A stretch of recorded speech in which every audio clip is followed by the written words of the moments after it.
wabarakatuh. Perkenalkan, nama saya Novel Azhar Saputra, NIM 7211141818 dari kelompok 10 mata kuliah Audit Kepatuhan kelas akuntansi E 2018. Di sini kelompok kami akan memaparkan sedikit materi studi kasus tentang salah satunya perusahaan MLM murni terbesar di Asia Pasifik. Perusahaan ini didirikan pada tanggal 1 September 1988. Perusahaan ini menghasilkan produk alami dari komposisi bahan herbal pilihan. Kurang lebih ada 40 item produk dari perusahaan ini dengan berbagai macam jenis. Salah satunya dengan perawatan kulit, perawatan diri, perawatan rumah tangga, dan lain sebagainya. Di sini saya akan menjelaskan singkat sedikit kasus perusahaan PT XYZ ini. Salah satu direktur utama PT XYZ ini menyebutkan telah merekayasa audit laporan keuangan perusahaan yang dipimpinnya. Dalam rekayasa tersebut, proses auditnya dilakukan oleh seorang auditor berinisial F. Sengaja dibuat untuk merugi sekitar sebesar 40 miliar. Hal ini dilakukan untuk menghindari pembayaran pajak. Padahal dalam hasil audit, sebenarnya PT XYZ ini untung sebesar 28 miliar. Selanjutnya dalam kasus ini saksi menyebutnya audit laporan keuangan PT XYZ ini menemukan kerugian proyek mekanikal elektrik pada pembangunan lanjutan pusat pendidikan, pelatihan, dan sekolah olahraga nasional terletak di Bogor sebesar 40 miliar.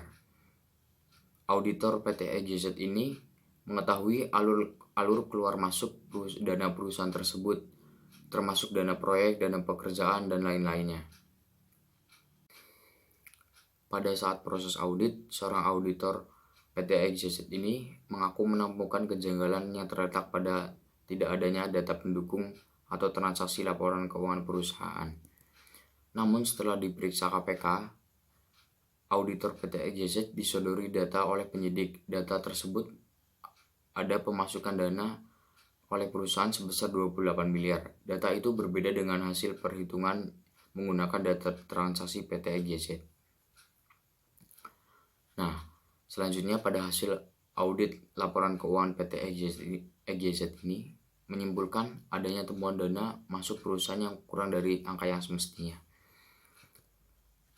Selanjutnya, seorang auditor tersebut tidak tahu perbedaan hasil audit itu dilatar belakangi oleh hal apa. Ia hanya memperoleh bukti-bukti kwitansi yang diaudit seluruhnya yang berasal dari PT XYZ ini.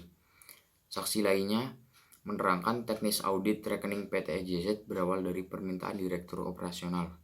Untuk mencari auditor tersebut, salah satu manajer untuk mengontrak salah satu audit untuk mengaudit rekening perusahaan PT XYZ.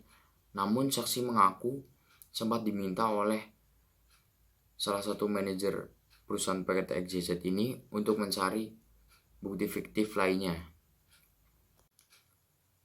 Selanjutnya, dalam kasus PT XYZ, auditor tersebut tidak tahu apa hasil perbedaan hasil audit itu dilatar belakangi oleh hal apa.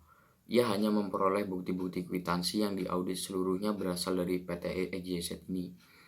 Saksi lainnya menerangkan teknis audit rekening PT XYZ berawal dari permintaan direktur operasional.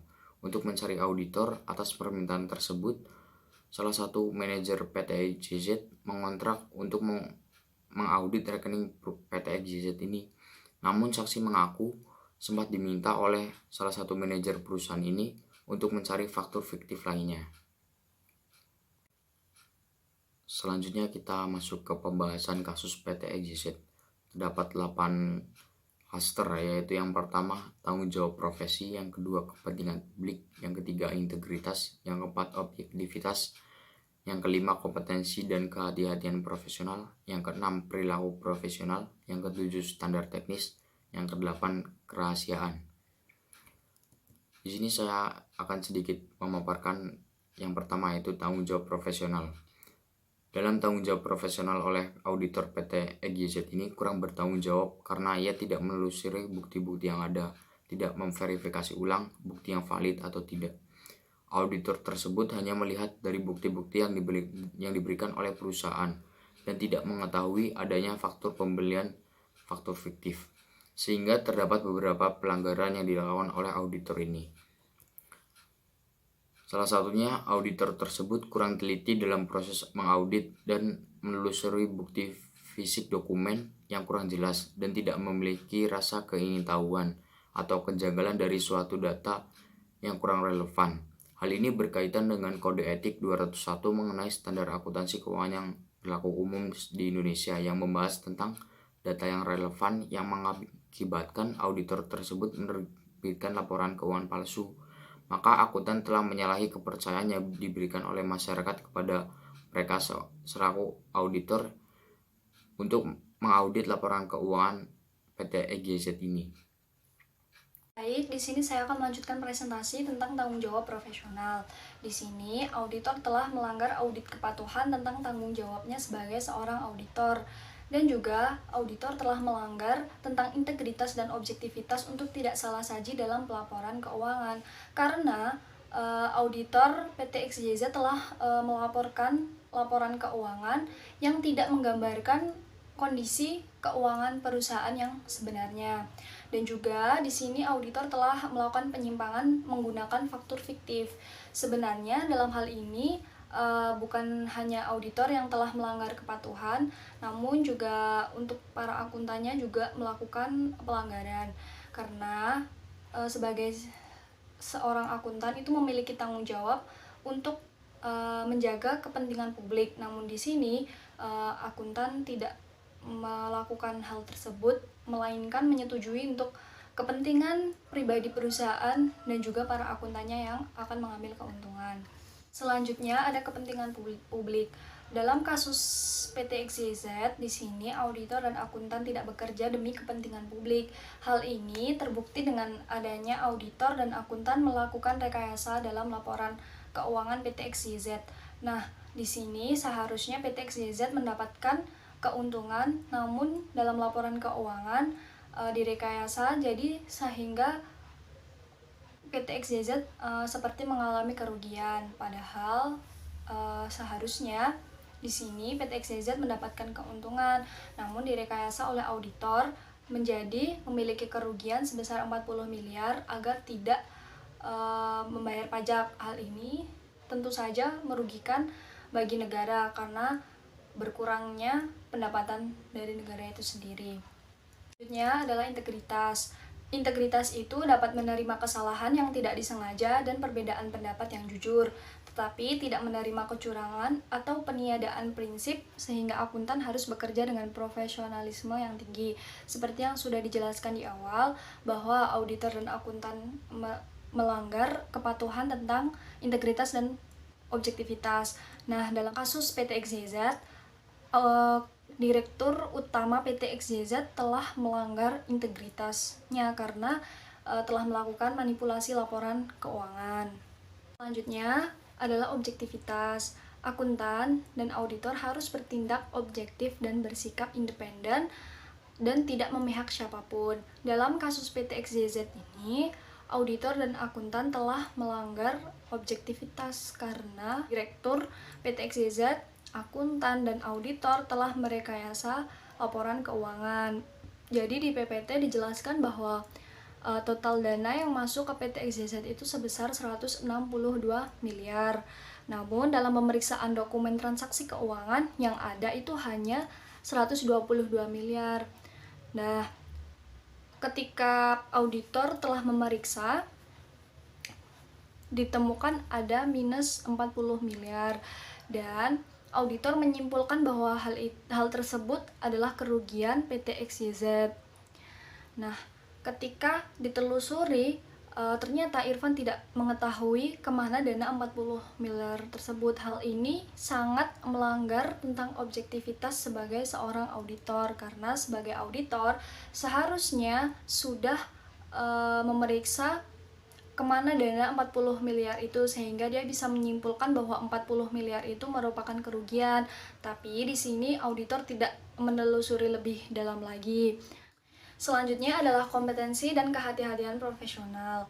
Di sini auditor dan akuntan dituntut harus melaksanakan jasa profesionalnya dengan penuh kehati-hatian, kompetensi, dan ketekunan serta mempunyai kewajiban untuk mempertahankan pengetahuan dan keterampilan profesionalnya. Dalam kasus PT XYZ, auditor telah melanggar kepatuhan tentang kehati-hatian profesional, karena di sini dia tidak mengetahui bahwa laporan keuangan PT XYZ ini telah direkayasa. Seharusnya sebagai auditor dia harus menelusuri lebih lanjut dan harus mengetahui bahwa laporan keuangan itu telah direkayasa. Hal ini berkaitan dengan kode etik tentang standar umum mengenai kehati-hatian profesional yang dapat mengakibatkan auditor tidak melaksanakan kehati-hatian profesional, sehingga terjadi kesalahan pencatatan yang mengakibatkan perusahaan yang seharusnya mendapatkan keuntungan namun malah dilaporkan mendapatkan kerugian. Yang selanjutnya ada perilaku profesional. Dalam perilaku profesional, akuntan dan auditor dituntut untuk berperilaku konsisten selaras dengan reputasi yang baik dan menjauhi tindakan yang dapat mendiskreditkan profesinya. Dalam kasus PT XYZ, auditor dan akuntannya telah melanggar tentang perilaku profesional karena di sini auditor membantu PT XYZ untuk menggunakan faktur fiktif. Seharusnya sebagai auditor untuk menjalankan perilaku profesionalnya atau auditor itu memiliki perilaku profesional, maka auditor harus menelusuri atau akan melaporkan bahwa laporan keuangan ini telah direkayasa. Namun dalam hal ini auditor tidak melakukan penelitian yang lebih dalam, malah ikut melakukan rekayasa faktur fiktif. Hal ini tentu saja akan melanggar kepatuhan tentang perilaku profesional. Selanjutnya adalah standar teknis. Auditor dan akuntan dalam menjalankan tugas profesionalnya harus mengacu dan mematuhi standar teknis dan standar profesional yang relevan. Dalam kasus PT XYZ, di sini auditor dan akuntan tidak mematuhi standar teknis karena melakukan rekayasa laporan keuangan. Kasus ini itu terdeteksi adanya manipulasi dalam penyajian laporan keuangan. Ini merupakan salah satu bentuk penipuan yang dapat merugikan negara dan stakeholder lainnya. Kasus ini juga berkaitan dengan masalah pelanggaran kode etik profesi akuntan mengenai kompetensi profesional, kehati-hatian profesional, dan lain-lainnya. Bisa dibaca beberapa kode etik yang dilanggar dalam PPT. Contoh pada kasus ini adalah auditor tidak melakukan pengecekan lebih detail lagi terhadap kejanggalan yang terjadi. Auditor eksternal yang dipercayai harus benar-benar memiliki integritas serta prosesnya harus terlaksana berdasarkan kaidah-kaidah yang telah diakui validitasnya. Nah, di sini auditor juga melanggar kepatuhan tentang komunikasi. Seharusnya auditor melakukan komunikasi terhadap pihak perusahaan atau manajemennya ketika terdapat kejanggalan. Hal ini jelas sangat melanggar audit kepatuhan tentang standar teknis. Sekian presentasi dari saya. Selanjutnya presentasi akan dilanjutkan oleh rekan saya, Prilly. Di sini saya akan menjelaskan hubungan antara kasus PT XYZ terhadap audit kepatuhan. Yang pertama yaitu adanya pelanggaran bukti audit. Sebelum memberikan opini audit, auditor harus mengevaluasi, memperhatikan, dan mengumpulkan bukti-bukti audit terlebih dahulu dengan menerapkan aturan-aturan yang ada di dalam bukti audit. Dalam kasus ini, PT XYZ telah melanggar bukti audit yaitu dengan memasukkan faktur atau disebut dengan faktur fiktif. Dalam proses pembuatan laporan keuangan, auditor event mengetahui jika bukti tersebut memiliki kejanggalan, sehingga data-data pendukung tidak bisa ditelusuri kebenarannya. Namun, auditor event membiarkan faktur fiktif itu begitu saja. Hal ini jelas melanggar audit kepatuhan yaitu dengan pemalsuan bukti audit. Selanjutnya yaitu ada pertimbangan indikatif ketidakpatuhan terhadap penipuan-penipuan tindakan yang tidak sah. Ketika auditor mengidentifikasi adanya kecurangan, dia harus melakukan prinsip kehati-hatian sehingga tidak mengganggu proses hukum atau penyelidikan di masa mendatang. Dalam kasus ini, auditor melanggar kepatuhan kehati-hatian profesional karena auditor event hanya memeriksa pendapatan dan biaya-biaya proyek Herlambang dan menyatakan bahwa hasil auditnya ditemukan adanya minus sebesar 40 miliar. Sehingga auditor menyebutkan bahwa hal tersebut merupakan kerugian perusahaan. Namun ketika ditanya kerugian dana sebesar 40 miliar digunakan untuk apa, auditor tidak bisa menjawab atau tidak tahu hal tersebut digunakan untuk apa. Kemudian pelanggaran yang kedua yaitu komunikasi Kemudian pelanggaran yang kedua yaitu pelanggaran komunikasi. Komunikasi yang baik adalah komunikasi yang berasal dari dua arah dan bersifat efektif. Auditor dan pihak yang bertanggung jawab atas tata kelola dalam memahami hal-hal yang berkaitan dengan audit dalam hal mengembangkan hubungan kerja yang konstruktif. Hubungan tersebut dikembangkan dengan tetap menjaga independensi dan objektivitas auditor. Dalam kasus ini, auditor melanggar audit kepatuhan yaitu dalam hal komunikasi. Karena tidak adanya komunikasi dua arah, Auditor Irfan tidak mendapat perintah untuk membuat hasil audit perusahaan menjadi merugi, dan ketika auditor menemukan adanya kejanggalan sehingga mendeteksi adanya penipuan, auditor tidak memberitahu pihak yang bertanggung jawab atas tata kelola perusahaannya. Pelanggaran yang ketiga yaitu pelanggaran kode etik. Menurut seksi 100 menjelaskan ciri pembeda profesi akuntansi adalah kesediaan menerima tanggung jawab untuk bertindak bagi kepentingan publik. Tanggung jawab akuntan tidak hanya terbatas pada kepentingan klien individu atau organisasi tempatnya bekerja.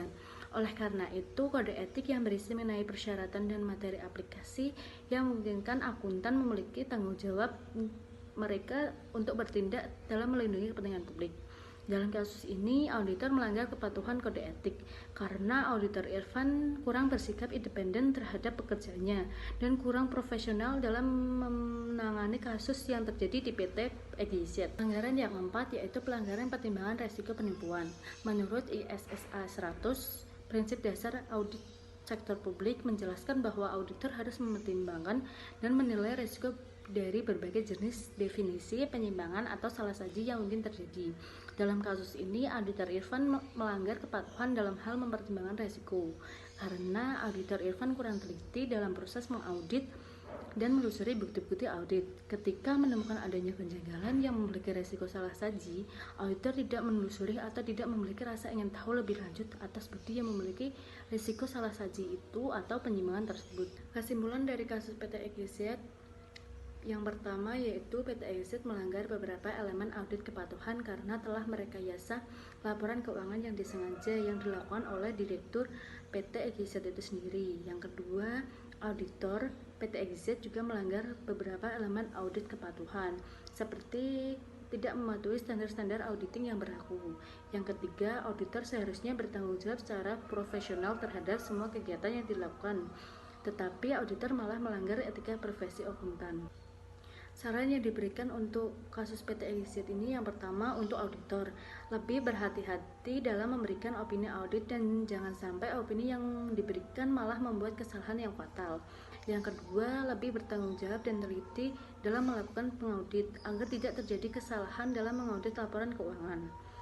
Kemudian saran yang diberikan untuk PT EGZ yang pertama, kasus ini harus menjadi pembelajaran bagi PT EGZ karena melakukan rekayasa laporan keuangan dapat membuat mereka terkena tindak pidana.